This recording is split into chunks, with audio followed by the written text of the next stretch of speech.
Hi friends, అందరికీ రాఖీ పౌర్ణమి శుభాకాంక్షలు.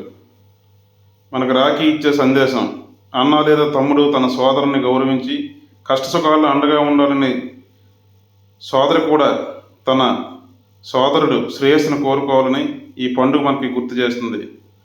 అయితే ఈరోజు మా ఇంట్లో రాఖీ పండుగ ఎంతో ఆనందంగా జరుపుకున్నాం.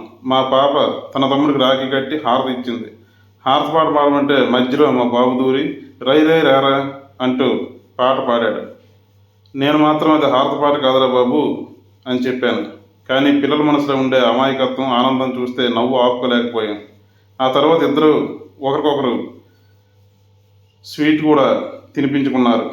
రాఖీ అంటే కేవలం ఒక దారం కట్టుకోవడం కాదు, అన్నా చెల్లెల మధ్య ప్రేమ, ఆప్యాయత, ఒకరికొకరు తోడుగా ఉంటామనే అనుబంధానికి గుర్తని కూడా పిల్లలతో చెప్పాను.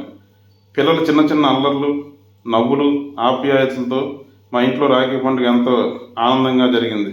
అన్నా చెల్లెల బంధం ఇలాగే జీవితాంతం ప్రేమగా, సంతోషంగా కొనసాగాలని కోరుకుంటూ అందరికీ మరోసారి రాఖీ పౌర్ణమి శుభాకాంక్షలు.